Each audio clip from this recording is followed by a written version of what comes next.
In latest visuals coming in, and the breaking news also comes in that Chief Minister Yogi has now in fact made a public statement expressing grief over the situation. Listen in.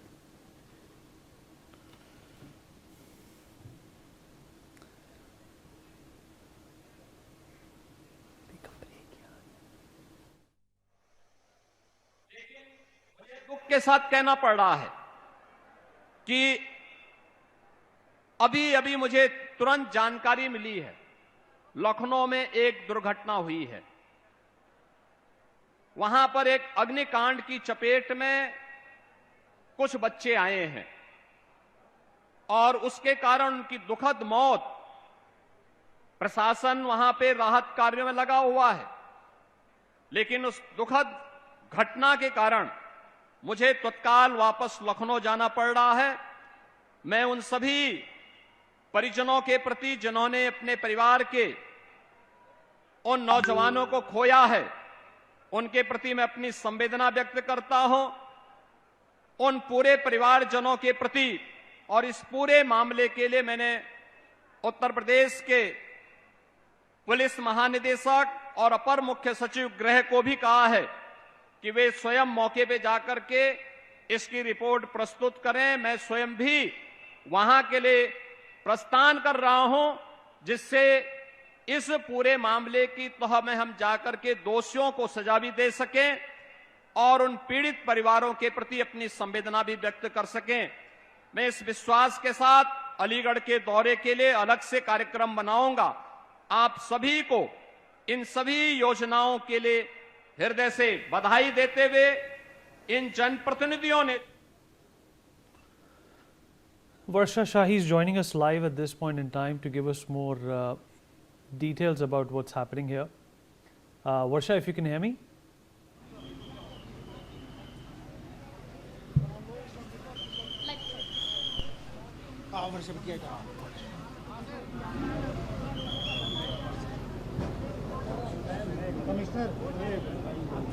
Okay, there seems to be an audio issue over there. I'm going to go to Siddharth now, who's joining us. Siddharth, अगर आप मेरी आवाज सुन पा रहे हैं? सिद्धार्थ, सिद्धार्थ बताइए अगर आप मेरी आवाज सुन पा रहे हैं।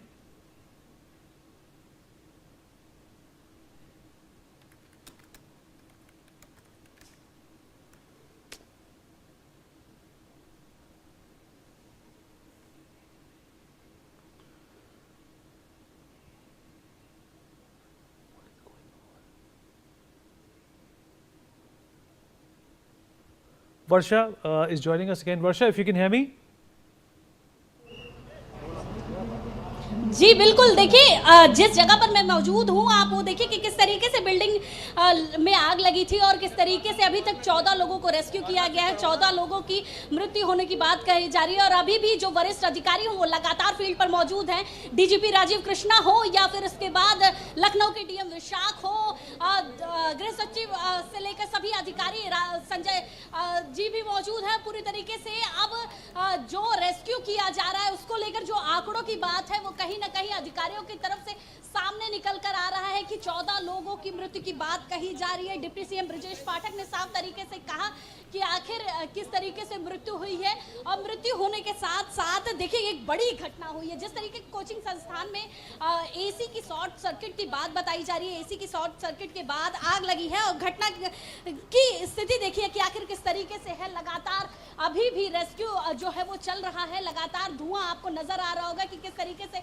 जो धुआं है लगातार निकलता हुआ नजर आ रहा है। मुख्यमंत्री योगी आदित्यनाथ ने इस चीज को लेकर संज्ञान भी लिया है। अलीगढ़ से वो रवाना भी हो चुके हैं, मतलब वो राजधानी लखनऊ पहुंचेंगे और सभी जितने भी पीड़ित हैं उनके परिवार से मुलाकात करेंगे। जो लोगों की परिवार के जो बच्चे हैं जिनकी मृत्यु हुई है उनसे भी मुलाकात करेंगे और लगातार वो अधिकारियों के साथ संपर्क में है। अधिकारियों से लगातार निर्देश ले रहा है और जानने की कोशिश कर रहे हैं कि आखिर किस तरीके की स्थिति है, कितने लोगों को रेस्क्यू किया गया है, किस तरीके से अभी जो रेस्क्यू ऑपरेशन है वो चल रही है। देखिए आप एसडीआरएफ एनडीआरएफ तरफ पूरी तरीके से लगी हुई है, हर तरफ आपको पुलिस फोर्स नजर आ रही होगी, इसके साथ साथ फायर सर्विस किस तरीके से नजर आ रही है।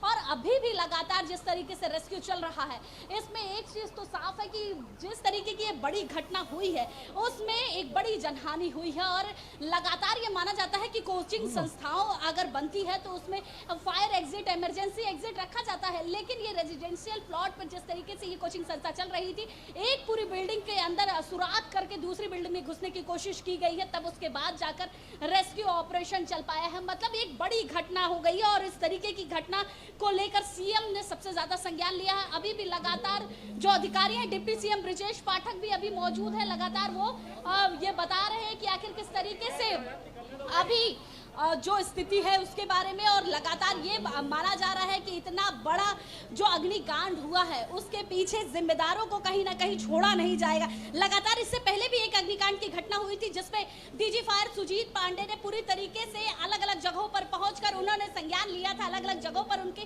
कई एक्शन नजर आए थे, लेकिन इस तरीके की चीजों पर कहीं एक्शन नहीं देखने को मिलता है, जिसकी वजह से इतनी बड़ी घटना हो जाती है। और इतनी बड़ी घटना की इस तरीके से आंकड़े निकलकर सामने आ रहे हैं, इस तरीके से मृत्यु के आंकड़े निकलकर सामने आ रहे हैं, जिसकी वजह से आप जो कह सकते हैं कि जो आंकड़े हैं वो कहीं ना कहीं लोगों को भी परेशान कर रहे हैं, क्योंकि इस तरीके से जैसी आग लगी है उससे लगातार यहाँ की जो स्थिति है वो आपको नजर आ रही होगी कि किस तरीके से अभी भी फायर की जो सुविधाएं हैं, फायर सर्विसेज है, वो लगातार चालू नजर आ रही है। लोग अभी भी देखिए जगह जगह पर आपको ये जो लोग नजर आ रहे हैं वो अपने परिवारों को खोज रहे हैं, अपने परिवारों के साथ साथ लोग ये भी तलाश कर रहे हैं कि उनके परिवार के लोग मिल सके। और क्योंकि इतनी बड़ी घटना, लगभग 25 लोगों का एक आंकड़ा जो था वो बताया जा रहा था कि अभी भी वहाँ पर मौजूद है था, और उसके बाद धीरे धीरे करके लोगों को निकाला गया। अभी देखिए अभी आपको एम्बुलेंस दिखा रही हूँ कि 1 2 3 4 5, मतलब अभी भी 5 6 10, लगभग 10 से ज़्यादा एम्बुलेंस आपको नज़र आ रही होगी। मतलब अभी भी एम्बुलेंस की जो संख्याएं हैं वो लगातार यहाँ खड़ी हैं। और ये माना जा रहा है कि इस तरीके से जो घटना हुई है उसको लेकर लगातार जो पुलिस प्रशासन है, मुख्यमंत्री हैं, वो हर तरफ एक्टिव नज़र आ रहे हैं। एक एक लोगों की तलाश की जा रही है, खोजा जा रहा है, खोजने के साथ साथ लोगों को निकालने की कोशिश की जा रही है, और निकालने के साथ साथ अभी भी लगातार रेस्क्यू चल रहा है। आप लोग इस जगह पर थे जब ये आग लगी थी? नहीं। आप लोग किसी की तलाश कर रहे हैं? नहीं। अच्छा, मतलब देखने वाले, देखिए लोग, इस तरीके की घटना है कि लगातार लोग यहाँ पहुँच रहे हैं। उसी तरीके से यहाँ पर जो रेस्क्यू ऑपरेशन है वो लगातार चल रहा है, और अभी भी ये माना जा रहा है कि जो आंकड़े हैं, मृत्यु के आंकड़े हैं, वो बढ़ते हुए नज़र आएंगे। और बढ़ते हुए इसलिए नज़र आएंगे क्योंकि दम घुटने से सबसे ज़्यादा लोगों की मौत हुई है। दम घुटने की स्थिति ऐसी थी कि कुछ बच्चे ऐसे भी थे कि उन्होंने रेलिंग से कूदे हैं, कूदने के बाद उन्होंने अपनी जान बचाने की कोशिश की है। तो मतलब एक बड़ी संख्या में लोगों की मृत्यु हुई है। एक घटना पहले आपने दिल्ली में देखी होगी कि आखिर दिल्ली में किस तरीके से आग लगी थी कोचिंग संस्थान में, और आग लगने के बाद किस तरीके की बुरी स्थिति नज़र आई थी। लेकिन राजधानी लखनऊ में जिस तरीके से ये आग लगी है और आग लगने के बाद इस तरीके की स्थिति नज़र आई है, देखिए क्योंकि पेट शॉप चल रहा था नीचे, तो पेट शॉप से भी कहीं ना कहीं चीज़ें जो है वो धीरे धीरे निकल कर सामने आ रही है। और बहुत सारे ऐसे पेट माने जान रहे थे कि वहाँ पर बहुत सारे ऐसे पेट थे जिनको लाया जा रहा था, रखा जा रहा था, और फिर इसके बाद जो चीज़ें हैं वो उनको धीरे धीरे निकालने की कोशिश की जा रही है। तो अब जो रेस्क्यू ऑपरेशन जो आपको नज़र आ रहा है वो अभी फायर की तरफ से लगातार दिखाई दे रहा है, और अभी भी सभी वरिष्ठ अधिकारी जो हैं वो फील्ड पर हैं, और पूरी तरीके से सिविल डिफेंस हो, एनडीआरएफ हो, एसडीआरएफ हो, पुलिस फोर्स हो, और सभी यहाँ पर नज़र आ रहे हैं। सभी पूरी तरीके से अपनी तरफ से जो एक एक रिपोर्ट है वो मुख्यमंत्री योगी आदित्यनाथ को दे रहे हैं। सर क्या कहेंगे इतनी बड़ी आग?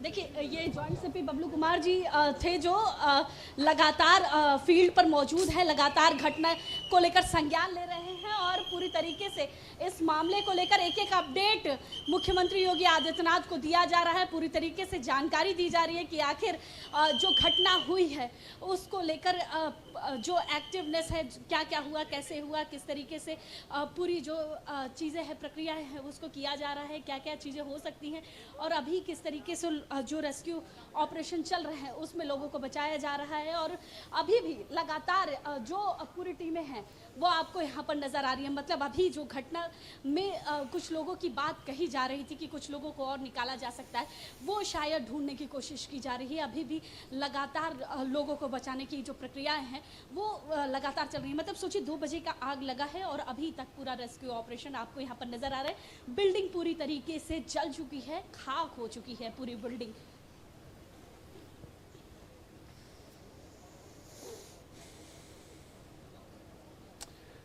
वर्षा, ये बताइए कि जो लोग इस हादसे से चोटिल होकर अस्पताल पहुंचे हैं, उनकी स्थिति को लेकर अभी क्या जानकारी मिल सकती है? देखिए 14 लोगों की मृत्यु होने की बात बताई जा रही है। मतलब यहाँ पर आंकड़ा बड़ा था, 25 से ज़्यादा लोगों के रहने की बात बताई जा रही है। 3 फ्लोर की ये बिल्डिंग है। 3 फ्लोर की बिल्डिंग पर अलग अलग जगह पर अलग अलग लोग मौजूद थे। दम घुटने से 14 लोगों की मृत्यु हुई है, जिसमें सबसे ज़्यादा कुछ बच्चे थे जो बाथरूम में थे, लगातार अपने घर वालों को कॉन्टेक्ट कर रहे थे। ये बता रहे थे कि मैं इस जगह पर मौजूद हूँ और लगातार आग लग चुकी है, हमारी जान बचाने की कोशिश की जाए। कुछ बच्चों ने दूसरे फ्लोर से कूदने की भी कोशिश की। 2 बच्चों ने लगातार 2 बच्चे कूदते हुए भी नजर आए। तो मतलब 14 का आंकड़ा जो है वो अभी सामने आया है कि 14 बच्चों की मृत्यु हो चुकी है। उनको ट्रॉमा सेंटर ले जाया गया। झुलस की मृत्यु हुई है कुछ लोगों की, और कुछ लोगों की मृत्यु दम घुटने से हुई है। मतलब ये आंकड़े जो हैं वो डराने वाले आंकड़े हैं। इस जगह पर जहाँ पर मैं मौजूद हूँ, जहाँ पर ये कोचिंग संस्था है, वहाँ पर अगर आप देखेंगे तो आपको इर्द गिर्द केवल घर नजर आएंगे। मतलब यहाँ पर रेजिडेंशियल पूरा इलाका है। दूसरी तरफ भी देखेंगे तो आपको रेजिडेंशियल इलाका ही नजर आएगा। मतलब यहाँ पर वो लोग रहते थे जो घर में रहने वाले लोग हैं। उस बीच में एक कोचिंग संस्था बनाया गया था, उसके नीचे पेट शॉप बनाया गया था। 2 फ्लोर पर कोचिंग संस्था, 1 फ्लोर पर पेट शॉप चल रहा था। और जब बच्चों को नहीं निकाला जा पाया तो फिर उसके बाद एक घर को तोड़ करके बीच से तोड़ा गया और दीवार को तोड़ करके तब उसके बाद जो एसडीआरएफ एनडीआरएफ है वो अंदर पहुंची। और देखिए अभी भी किस तरीके से रेस्क्यू लगातार चल रहा है। मतलब फायर सर्विसेज की जो टीम है वो अभी भी रेस्क्यू लगातार कर रही है, लगातार रेस्क्यू ऑपरेशन जारी है उनका। और क्योंकि इतनी बड़ी घटना जिसको लेकर मुख्यमंत्री योगी आदित्यनाथ ने संज्ञान लिया है, इस घटना को लेकर पूरी तरीके से महकमे में एक अलग सी माहौल बनी हुई है। महकमे में ये साफ है कि बड़ी कार्रवाई भी होगी, क्योंकि इस तरीके की घटना को लेकर कार्रवाई होना जरूरी है। क्योंकि इसका जिम्मेदार कहीं ना कहीं ऐसे कैसे एनओसी दे दी जाती है। फायर सर्विसेज की एनओसी लेना बहुत ही मुश्किल। वर्षा, आप रुकिए हमारे साथ, अभी आपके पास हम वापस आएंगे। BJP MLA Nand Kishore is joining us on the broadcast. Nand Kishore ji, हमसे बातचीत करने के लिए आपका बहुत बहुत धन्यवाद। क्या आप मेरी आवाज सुन पा रहे हैं? जी सुन पा रहे हैं सर, कोचिंग सेंटर में फिर से एक बार आग लगी है। ऐसे कोचिंग सेंटर में आग लगने के हादसे अतीत में भी हो चुके हैं। दिल्ली में हुआ था एक, अगर आपको याद हो, 14 लोगों की मृत्यु हो गई है। क्या करेगा प्रशासन इस मामले को लेकर? देखिए बहुत ही ज्यादा दुखद है और ये घटना इतनी पीड़ादायक है कि इसके लिए कोई वर्ड नहीं है। भगवान उनकी आत्मा को शांति दे। ये देश का नुकसान है। जो बच्चे देश के लिए काम करते हैं उनका इस तरह से कहीं ना कहीं जो लापरवाही है, क्योंकि कोचिंग सेंटर में जिस तरह से बच्चे, सैकड़ों बच्चे पढ़ते हैं और वहाँ फायर का, सेफ्टी का कोई इंतजाम ना होना, ये जो कमियां जो भी होंगी, मुझे उम्मीद है कि प्रशासन इसमें कठोर कार्रवाई करेगा और ये सुनिश्चित करेगा कि कहीं भविष्य में इस घटनाओं से सबक लेकर कि कहीं भविष्य में इस तरह की घटना ना हो। ये बहुत ही हृदयविदारक घटना है और ये भरोसा रखिए माननीय योगी जी कठोर अनुशासन और सख्त कार्रवाई के लिए जाने जाते हैं और ये कहीं ना कहीं नाजीज एक उदाहरण बने, इससे भविष्य में इस तरह की घटनाएं ना हो। सर, हमसे बातचीत करने के लिए आपका धन्यवाद।